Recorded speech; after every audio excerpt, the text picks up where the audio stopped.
இது மதிய நேர பிரதான செய்திகள். முதலில் தலைப்புச் செய்திகள்.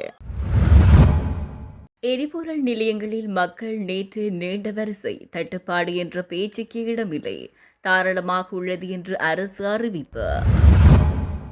தேவையான பெட்ரோல் கையிருப்பில் யாழ் அரசாங்க அதிபர் அறிவிப்பு. இளைஞர்கள் பற்றி அறிய அவசர இலக்கங்கள் அறிமுகம், வெளிநாட்டு வேலைவாய்ப்பு பணியகம் அதிரடி நடவடிக்கை. இலங்கை வான்பரப்பில் வெளிநாட்டு விமானங்கள், இலங்கை விமானப்படை மறுப்பு. பயங்கரவாத சட்டத்தை முற்றாக நீக்குங்கள், புதிய சட்டம் மனித உரிமைகள் நியமங்களுக்கு ஏற்றவாறு அமைய வேண்டும், உயர்ஸ்தானிகர் இலங்கை அரசாங்கத்திடம் வலியுறுத்து. ஐரோப்பிய ஒன்றியம் இலங்கைக்கு 1 மில்லியன் யூரோ நிதியுதவி. கூட்டு பொறிமுறையின் கீழ் கச்சத்தீவின் பாதுகாப்பு முன்னெடுக்கப்பட வேண்டும், இந்திய மீனவ சங்கங்கள் வலியுறுத்து. கச்சத்தீவு இலங்கைக்குரியது, இந்தியாவில் தேர்தல் காலத்திலேயே இது பேசு பொருளாகும், அமைச்சர் சந்திரசேகர் கூறுகிறார்.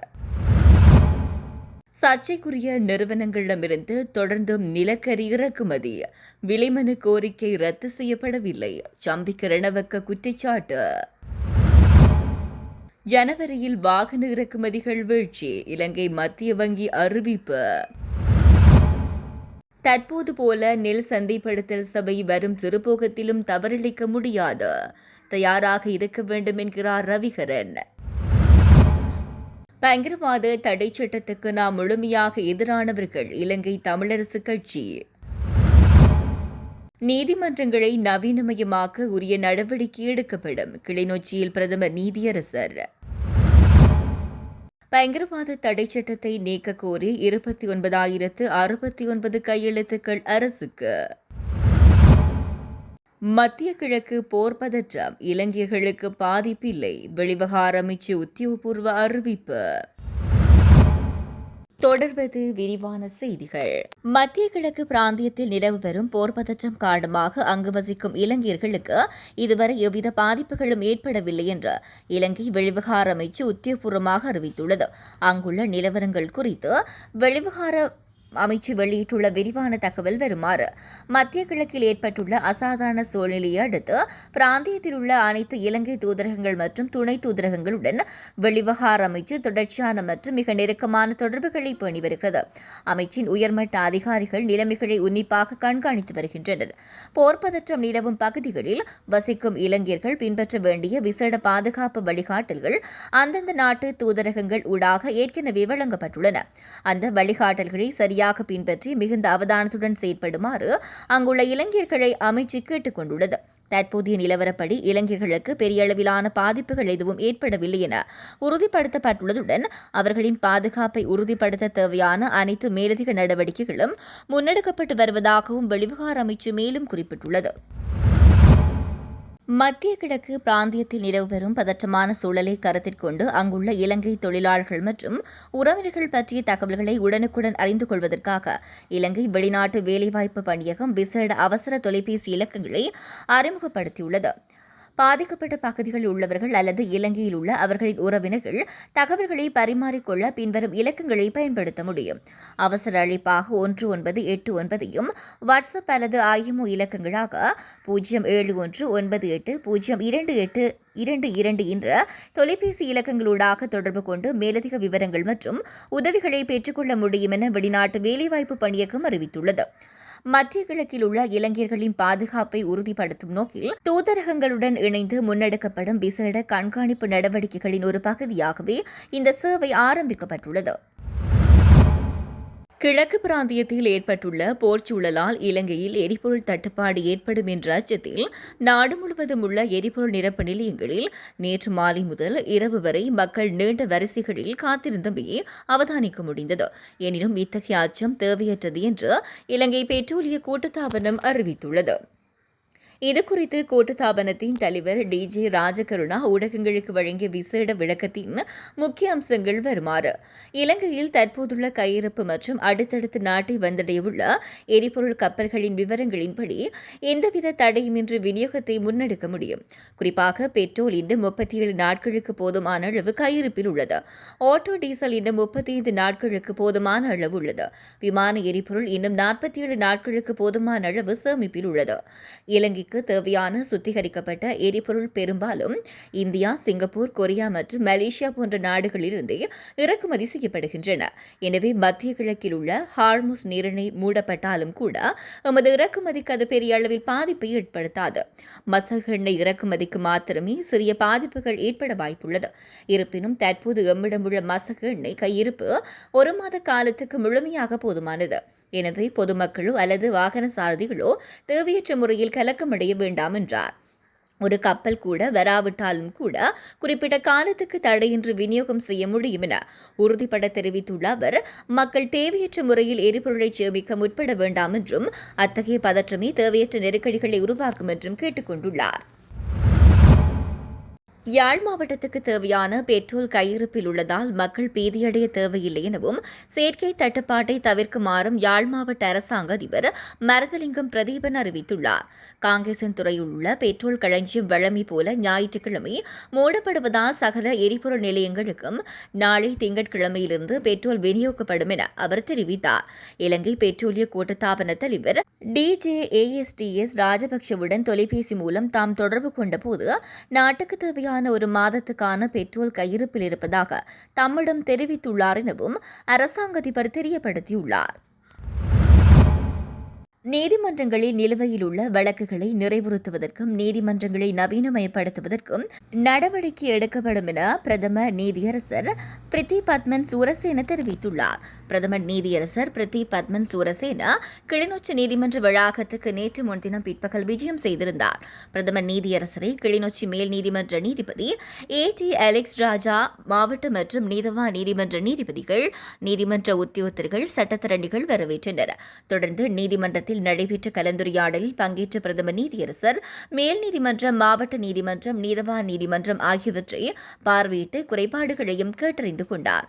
கலந்துரையாடலில் நீதி மேல் நீதிமன்ற நீதிபதி AG அலெக்ஸ் ராஜா, நீதிபதி AA ஆனந்தராஜா, மாவட்ட நீதிமன்ற நீதிபதி காயத்ரி சைலவன், நீதிமன்ற நீதவான் பொன்னுத்துறை கிருஷாந்தன், சிறுவர் நீதிமன்ற நீதிபதி நிரஞ்சினி முரளிதரன் மற்றும் சட்டத்தரணிகள், நீதிமன்ற பதவிநிலை உத்தியோகத்தர்கள் உட்பட பலரும் கலந்து கொண்டனர். பயங்கரவாத தடைச் சட்டத்தை முற்றாக நீக்குமாறும் புதிதாக உருவாக்கப்படும் சட்டம் மனித உரிமைகள் நியமங்களுக்கு ஏற்புடையவாறு அமைக்கப்படுவதை உறுதிப்படுத்துவதற்கு சிவில் சமூகங்களுடன் இணைந்து பணியாற்றுமாறும் ஐக்கிய நாடுகள் மனித உரிமைகள் உயர்ஸ்தானிகர் இலங்கை அரசாங்கத்தை வலியுறுத்தியுள்ளார். ஐக்கிய நாடுகள் மனித உரிமைகள் பேரவையின் 61வது கூட்டத்தொடர் கடந்த திங்கட்கிழமை ஆரம்பமாகி எதிர்வரும் 31ஆம் தேதி வரை நடைபெறவுள்ளது. ஏற்கனவே கடந்த ஆண்டு செப்டம்பர் மாதம் நடைபெற்ற ஐக்கிய நாடுகள் மனித உரிமைகள் பேரவையின் 60வது கூட்டத்தொடரின் போது இலங்கையில் நல்லிணக்கம், பொறுப்புக்கூறல் மற்றும் மனித உரிமைகளை மேம்படுத்தல் எனும் தீர்மானத்தை மேலும் 2 வருட காலத்துக்கு நீடிப்பு செய்து நடைமுறைப்படுத்துவதற்கு தீர்மானிக்கப்பட்டது. அதன் பிரகாரம் இலங்கையின் மனித உரிமைகள் மற்றும் பொறுப்புக்கூறல் நிலவரம் தொடர்பான ஐநா மனித உரிமைகள் உயர்ஸ்தானிகர் வால்கர் டக்கின் எழுத்துமூல அறிக்கை எதிர்வரும் செப்டம்பர் மாதம் நடைபெறவிருக்கும் 63வது கூட்டத்தொடரிலும், விரிவான அறிக்கை அடுத்த ஆண்டு செப்டம்பர் மாதம் நடைபெறவிருக்கும் 66வது கூட்டத்தொடரிலும் சமர்ப்பிக்கப்படும். இந்நிலையில் கூட்டத்தொடரில் கடந்த புதன்கிழமை நடைபெற்ற உயர்மட்ட கூட்டத்தில் இலங்கை சார்பில் உரையாற்றிய ஜெனீவாவுக்கான இலங்கையின் நிரந்தர வதிவிட பிரதி சுமித் தசநாயக்க இன்னமும் தீர்வு காணப்படாத பிரச்சினைக்கு தீர்வு காணும் நோக்கில் உள்கட்டமைப்புகள் பலப்படுத்தப்பட்டிருப்பதுடன் உண்மை மற்றும் நல்லிணக்க ஆணைக்குழுவை ஸ்தாபிப்பது குறித்து ஆராயப்படுவதாகவும் குறிப்பிட்டிருந்தார். இவ்வாறு பின்னணியில் நேற்று முன்தினம் வெள்ளிக்கிழமை உயர்ஸ்தானிகர் வால்கர் டக்கினால் உலகளாவிய மனித உரிமைகள் நிலவரம் தொடர்பான அறிக்கை பேரவையில் முன்வைக்கப்பட்டது. அவ்வறிக்கையில் இலங்கை குறித்து பிரஸ்தாபித்த உயர்ஸ்தானிகர் பயங்கரவாத தடைச்சட்டத்தை முற்றாக நீக்குமாறு இலங்கை அரசாங்கத்தை வலியுறுத்துவதுடன் புதிதாக உருவாக்கப்படும் சட்ட மனித உரிமைகள் சட்டத்துக்கு ஏற்புடையவாறு அமைவதை உறுதிப்படுத்துவதற்கு சிவில் சமூகத்துடன் இணைந்து பணியாற்றுமாறும் வலியுறுத்துகிறேன் என தெரிவித்தார். உரிமைகளை மேம்படுத்துவதை முன்னிறுத்தி இலங்கை, பங்களாதேஷ், கொலம்பியா, சிலி உள்ளடங்கலாக 35க்கும் மேற்பட்ட நாடுகளின் அரசாங்கங்களுடன் தனது அலுவலகம் பணியாற்றியதாகவும் அவர் குறிப்பிட்டார். பயங்கரவாத தடைச் சட்டத்தை நீக்க கோரியும் அரசை பாதுகாக்கும் புதிய பயங்கரவாத தடைச்சட்ட முன்மொழிவை கைவிடக் கோரியும் அரசை வலியுறுத்தி வடக்கு கிழக்கு தமிழ் சிவில் சமூக அமைப்புகளால் திரட்டப்பட்ட 29,069 கையெழுத்துகள் நேற்று பதிவு தபாலூடாக அனுப்பி அரசாங்கத்துக்கு வைக்கப்பட்டுள்ளன. கடந்த 14ஆம் தேதி தொடக்கம் வடக்கு கிழக்கு முழுவதும் சிவில் சமூக அமைப்புகளால் நடாத்தப்பட்ட கையெழுத்து போராட்டம் நேற்று முன்தினம் நிறைவுக்கு வந்தது. அதனையடுத்து திரட்டப்பட்ட அனைத்து கையெழுத்துகளும் நேற்று நீதியமைச்சுக்கு அனுப்பி வைக்கப்பட்டுள்ளன. கையெழுத்து பிரதிகள் ஐக்கிய நாடுகள் சபை, ஐரோப்பிய ஒன்றியம், சர்வதேச நாணய நிதியம் உள்ளிட்ட சர்வதேச அமைப்புகளுக்கும் இந்தியா, அமெரிக்கா, சுவிஸ், சீனா உள்ளிட்ட தூதரகங்களிடம் நேரில் கையளிக்கவும் நடவடிக்கைகள் முன்னெடுக்கப்பட்டுள்ளன. பயங்கரவாத தடை சட்டத்துக்கு நாங்கள் முழுமையாக எதிரானவர்கள் என்று இலங்கை தமிழரசுக் கட்சி தெரிவித்துள்ளது. மட்டக்களப்பில் நேற்று முன்தினம் நடைபெற்ற ஊடகவியலாளர் சந்திப்பில் பாராளுமன்ற உறுப்பினர் ரா சாணக்கியன் கூறுகையில், மக்கள் விடுதலை முன்னணி பயங்கரவாத தடை சட்டம் வேண்டாம், புதிய சட்டமே வேண்டாம் என்ற நிலைப்பாட்டிலே இருந்தார்கள். இன்று ஆட்சிக்கு வந்ததும் அவர்களை இதற்கு ஒரு மாற்றுச் சட்டம் ஒன்றை கொண்டு வருவது என்பது ஏற்றுக்கொள்ள முடியாதது என்று பயங்கரவாத தடை சட்டத்தை ரத்து செய்வதாக சொல்லி ஆட்சிக்கு வந்த தேசிய மக்கள் சக்தி அரசாங்கம் தற்போது பயங்கரவாத தடை சட்டத்தை ரத்து செய்வதை விடுத்து பயங்கரவாத தடை சட்டத்தையும் விட மோசமான சட்டத்தை பயங்கரவாதத்திலிருந்து அரசை பாதுகாக்கும் சட்டம் என்ற பெயரிலே முன்னெடுத்துக் கொண்டிருக்கின்றார்கள். அதன் அடிப்படையிலே இந்த பயங்கரவாத தடை சட்டத்துக்கு எதிராக கடந்த காலங்களில் நாங்கள் செயல்பட்டு வந்தோம். ரணில் விக்ரமசிங்க ஆட்சி காலத்திலும் இதேபோல் ஒரு சட்டம் கொண்டுவரப்பட்ட போது நாடு முழுவதும் பயங்கரவாத தடை சட்டத்தை ரத்து செய்ய கோரியும் புதிய சட்டம் தேவையில்லை என்று கோரியும் கையெழுத்து போராட்டங்களை நாங்கள் நடத்தியிருந்தோம் என்றார். இலங்கையில் வான்பரப்பில் வெளிநாட்டு ராணுவ விமானங்களுக்கு அனுமதி வழங்கப்பட்டுள்ளதாக சமூக ஊடகங்களில் பரவும் செய்திகள் உண்மையில்லை என விமானப்படை விளக்கம் அளித்துள்ளது. தற்போது வான்பரப்பில் காணப்படும் மேலதிக விமான பரப்புகள் யாவும் விமானப்படையின் 75வது ஆண்டு நிறைவு கொண்டாட்டங்களுக்காக முன்னெடுக்கப்படும் உள்நாட்டு ஒத்திகைகள் என்று விமானப்படை தெரிவித்துள்ளது. ஈரான் மீதான தாக்குதல்களை தொடர்ந்து எழுந்த பொதுமக்களின் அச்சத்தை தணிக்கும் வகையில் இந்த தெளிவுபடுத்தல் வழங்கப்பட்டுள்ளது. இந்த நிலையில் இலங்கை விமானப்படையின் 75வது ஆண்டு நிறைவு முன்னிட்டு மார்ச் 2ஆம் தேதியன்று கட்டுநாயக்க விமானப்படை தளத்தில் பிரதான அணிவகுப்பு நடைபெறும். மார்ச் 6 முதல் 8ஆம் தேதி வரை ரத்மலானி விமானப்படை தளத்தில் பொதுமக்கள் கண்டுகளிக்கக்கூடிய வான்வழி சாகசங்கள் மற்றும் விமான கண்காட்சிகள் இடம்பெறும் என்று இலங்கை விமானப்படை அறிவித்துள்ளது. நுரைச்சோலை மின் உற்பத்தி நிலையத்துக்காக 3 லட்சம் மெட்ரிக் டன் நிலக்கரியை அவசரமாக கொள்வனவு செய்வதற்கு தீர்மானிக்கப்பட்டுள்ளது. இலங்கை நிலக்கரி நிறுவனத்தினால் இதற்கான விலைமனு கோரப்பட்டுள்ளது. அந்த வகையில் ஏற்கனவே தரத்தில் குறைவான நிலக்கரியை இறக்குமதி செய்வ நிறுவனத்துக்கு வழங்கியுள்ள விலைமனுவை ரத்து செய்வதற்கு அரசாங்கம் எதிர்பார்க்கவில்லை என்று முன்னாள் அமைச்சர் சம்பிக்க ரணவக்க தெரிவித்தார். கொழும்பில் நேற்று சனிக்கிழமை இடம்பெற்ற ஊடகவியலாளர் மாநாட்டில் இதனை தெரிவித்த அவர் மேலும் குறிப்பிடுகையில், மேலும் 5 கப்பல்களில் 3 லட்சம் மெட்ரிக் டன் நிலக்கரி அவசரமாக கொள்வனவு செய்வதற்கு அரசாங்கம் தீர்மானித்துள்ளது. நாட்டுக்கு தரக்குறைவான நிலக்கரி இறக்குமதி செய்து பெரும் நஷ்டத்தை ஏற்படுத்திய அந்த நிறுவனத்துக்கு வழங்கியுள்ள விலைமுறையை ரத்து செய்வதற்கு அரசாங்கம் எதிர்பார்க்கவில்லை என்பது இந்த தீர்மானத்திலிருந்து மிக தெளிவாகிறது. அந்த வகையில் அந்த விலை முறிவு இன்று அவ்வாறே காணப்படுகிறது. இந்நிலையில் ரசாயன கட்டமைப்பில் மாற்றத்தையும் தரத்தில் குறைவானதுமான நிலக்கரியை எமது நாட்டுக்கு இறக்குமதி செய்ததனூடாக குறித்த நிறுவனத்துக்கு முதலாவது 10 கப்பல் மூலம் ஆக குறைந்தது $12 மில்லியன் மேலதிக லாபமாக கிடைத்துள்ளது. இந்த தொகை யாருக்கு சென்றது, எங்கு சென்றது என்பது குறித்து பிரத்யேகமாக விசாரணைகள் முன்னெடுக்கப்பட வேண்டும். இந்த சுமை இறுதியில் மின்சார நுகர்வோர் மீதே சுமத்தப்பட உள்ளது. அந்த சந்தர்ப்பத்தில் யார் உண்மையை கூறியது, யார் பொய் கூறியது என்பதை மின்சார நுகர்வோர் உணர்ந்து கொள்வர். தேசிய மக்கள் சக்திக்கு வாக்களித்தவர்கள், வாக்களிக்காதவர்கள் என அனைவரும் மின்கட்டண அதிகரிப்புக்குள் உள்வாங்கப்படுவர் என்றார். சர்வதேச சட்டத்தின் பிரகாரம் கச்சத்தீவு இலங்கைக்கு சொந்தமானது. இந்தியாவில் தேர்தலுக்கான அறிவிப்பு விடுவிக்கப்பட்டால் கச்சத்தீவு பிரதான பேசுபொருளாகும்.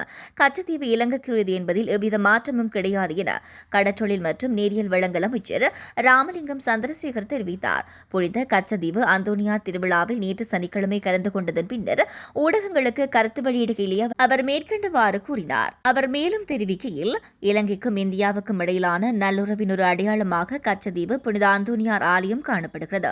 இலங்கை மற்றும் இந்திய மக்களின் புனித தலமாகவும் கச்சத்தீவு காணப்படுகிறது. இந்தியாவில் ஏதேனும் தேர்தலுக்கான அறிவிப்பு விடுக்கப்பட்டால் அங்கு கச்சத்தீவு ஒரு பிரதான பேசுபொருளாக காணப்படும். இந்திய அரசியல்வாதிகளின் ஒரு சிலர் தமது வாக்கு வங்கிக்காக கச்சத்தீவு பற்றி பேசுவார்கள். அதனூடாகவேனும் தமது வாக்கு வங்கியை தக்க வைத்துக் கொள்ள முயற்சிப்பார்கள். கச்சத்தீவு இலங்கைக்கு உரித்தானது என்பதில் எவ்வித மாற்றமும் கிடையாது. கச்சத்தீவின் அடையாளத்தை இரு நாடுகளும் ஒன்றிணைந்து பாதுகாக்க வேண்டும். இலங்கை அரசாங்கம் இந்த விடயத்தில் அர்ப்பணிப்புடன் செயற்படும் என்றார்.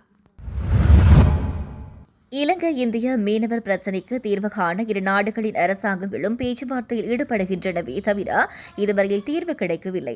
இலங்கை இந்திய கூட்டு பொறிமுறையின் கீழ் கச்சத்தீவின் பாதுகாப்பு முன்னெடுக்கப்பட வேண்டும் என இந்திய மீனவ சங்கங்கள் வலியுறுத்தியுள்ளன.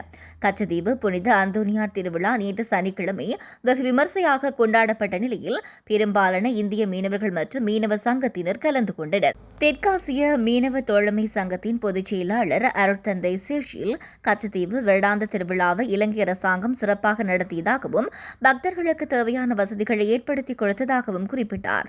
ஒரு காலத்தில் இந்திய மீனவர்கள் கச்சத்தீவுக்கு சுதந்திரமாக வந்து சென்றார்கள். அந்த சுதந்திரம் தற்போது இல்லை. இலங்கை இந்திய கூட்டு பாதுகாப்பு கண்காணிப்பில் கச்சத்தீவு பாதுகாக்கப்பட வேண்டும். இலங்கை இந்திய மீனவர் பிரச்சினைக்கு உடன் தீர்வு காண வேண்டும். கைது செய்யப்படும் இந்திய மீனவர்களை இலங்கை அரசாங்கம் மனிதாபிமான அடிப்படையில் விடுவிக்க வேண்டும் என்றார். தெற்காசிய மீனவ தோழமை சங்கத்தின் மாநில பொருளாளர் டேவிட் குமார் கூறுகையில், இலங்கை இந்திய மீனவ விவகாரத்தில் இலங்கை அரசாங்கம் மனிதாபிமானத்துடன் செயற்பட வேண்டும். இரு நாட்டு மக்களுக்கும் தொப்புள் கொடி உறவு காணப்படுகின்ற நிலையில் இந்த மீன்பிடி தொழிற்சார்ந்த பிரச்சினை மாத்திரமே காணப்படுகிறது. இந்தியா இலங்கையின் சிறப்பு நட்பு நாடாக உள்ளது. ஆகவே கைது செய்யப்படும் இந்திய மீனவர்களை இலங்கை மனிதாபிமானத்துடன் விடுவிக்க வேண்டும். ஏனெனில் ஏழ்மை நிலையில் உள்ளவர்கள்தான் மீன்பிடி நடவடிக்கையில் ஈடுபடுகின்றார்கள். அவர்களை சிறையில் அடக்கியில் அவர்களின் முழு குடும்பமே பாதிக்கப்படும். ஆகவே இருநாட்டு அரசாங்கமும் இந்த பிரச்சினைக்கு கூட்டு பேச்சுவார்த்தையூடாக தீர்வு காண வேண்டும் என வலியுறுத்தினார். நெல் சந்தைப்படுத்தல் சபையினர் தமது களஞ்சி சாலைகளில் ஏற்கனவே கொள்வனவு செய்யப்பட்ட நெல் மூடைகளை அகற்றாது தேக்கி வைத்திருந்ததன் காரணத்தினால் 2025 தொடக்கம் 2026 ஆண்டுகளுக்குரிய பெரும்போக காலத்தில் அறுவடை செய்யப்பட்ட நெல்லை விவசாயிகளிடமிருந்து கொள்வனவு செய்வதில் தாமதம் ஏற்பட்டிருந்ததாக வன்னி மாவட்ட நாடாளுமன்ற உறுப்பினர் துரைராசா ரவிகரன் சுட்டிக்காட்டியுள்ளார். அத்தோடு வன்னி மாவட்ட அபிவிருத்தி ஒருங்கிணைப்பு குழு தலைவரும் பிரதி அமைச்சருமான உபாலி சமரசிங்கம் மற்றும் வவுனியா மாவட்ட செயலாளர் ஆகியோரும் இந்த விடயத்தில் உரிய வகையில் கவனம் செலுத்த வேண்டும் எனவும் நாடாளுமன்ற உறுப்பினர் ரவிகரனால் தெரிவிக்கப்பட்டது. அண்மையில் நடைபெற்ற வவுனியா மாவட்ட அபிவிருத்தி ஒருங்கிணைப்பு குழு கூட்டத்திலே இவ்விடயம் தொடர்பில் ரவிகரன் கருத்து தெரிவித்துள்ளார். அவர் மேலும் கருத்து தெரிவிக்கையில், இம்முறை பெரும்போகத்தில் அறுவடை செய்யப்பட்ட நெல்லை விற்பனை செய்வதற்கு விவசாயிகள் பாரிய இடர்பாடுகளுக்கு முகம் கொடுத்திருந்தனர். குறிப்பாக நெல் சந்தைப்படுத்தல் சபையினரின் நெற்கொள்வனவில் ஏற்பட்ட தாமதத்தினாலேயே விவசாயிகள் தமது நெல்லை அரசின் நிர்ணய விலையில் விற்பனை செய்வதற்கு இடர்பாடுகளுக்கு முகம் கொடுக்க வேண்டிய நிலை ஏற்பட்டது. நெல் சந்தைப்படுத்தல் சபை உரிய நேரத்தில் விவசாயிகளிடமிருந்து நெல் கொள்வனவை மேற்கொள்ள தவறியதால் விவசாயிகள் அரசின் நிர்ணய விலைக்கு நெல்லை விற்பனை செய்ய முடியாமல் குறைந்த விலையில் விற்பனை செய்து பாரிய நட்டத்தை அடைந்துள்ளனர். நெல் சந்தைப்படுத்தல் சபை 2026 ஆண்டு சிறுபோகத்திலும் இத்தகைய தவறினை இழைக்கக்கூடாது. சிறுபோக நெல் அறுவடை இடம்பெறுவதற்கு முன்னரே விவசாயிகளிடமிருந்து நெல்லினை கொள்வனவு செய்வதற்கு ஏற்றவாறு களஞ்சி சாலைகளை தயார் நிலையில் வைத்துக் கொள்ள வேண்டும் என்றார். 2026 ஜனவரி மாதத்தில் தனிப்பட்ட மற்றும் வர்த்தக வாகனங்கள் உட்பட வாகன இறக்குமதிகள் 2025 டிசம்பர் மாதத்துடன் ஒப்பிடுகையில் குறைந்துள்ளதாக இலங்கை மத்திய வங்கி அறிவித்துள்ளது. அதன்படி 2025 டிசம்பரில் 301 மில்லியன் அமெரிக்க டாலர் அளவில் இருந்த வாகன இறக்குமதிகள் 2026 ஜனவரியில் 224 மில்லியன் டாலராக குறைந்துள்ளன. 2026 ஜனவரி மாதத்தில் சுற்றுலா பயணிகளின் வருகை கடந்த ஆண்டின் அதே காலப்பகுதியுடன் ஒப்பிடுகையில் உயர்வை பதிவு செய்ததுடன் 2025 ஆண்டில் பதிவான மாதாந்த இலக்கை விடவும் அதிகரித்துள்ளது. அதன்படி 2026 ஜனவரியில் சுற்றுலா வருமானம் 378 மில்லியன் அமெரிக்க டாலர் என பதிப்பிடப்பட்டுள்ளது. வெளிநாடுகளில் பணியாற்றும் இளைஞர்கள் பணமாற்றுகள் ஜனவரியில் 751 மில்லியன் அமெரிக்க டாலராக பதிவாகியுள்ளது. இது கடந்த ஆண்டின் அதே மாதத்துடன் ஒப்பிடுகையில் 31.1% உயர்வை குறிக்கிறது. 2026 ஜனவரியில் அரசு பத்திர சந்தையில் வெளிநாட்டு முதலீடுகள் 17 மில்லியன் அமெரிக்க டாலர் நிகர வரவாக பதிவாகியுள்ளன. இதேவேளை கொழும்பு பங்குச் சந்தையில் முதன்மை மற்றும் இரண்டாம் நிலை சந்தை பரிவர்த்தனைகள் உட்பட வெளிநாட்டு முதலீடுகள் 22 மில்லியன் அமெரிக்க டாலர் நிகர வெளியேற்றமாக பதிவாகியுள்ளன. சீன மக்கள் வங்கியுடன் கொண்டுள்ள பரிமாற்ற வசதி உட்பட இலங்கையின் மொத்த அதிகாரப்பூர்வ வெளிநாட்டு கையிருப்பு 6.8 பில்லியன் அமெரிக்க டாலராக பதிவாகியுள்ளது என குறிப்பிடப்பட்டுள்ளது.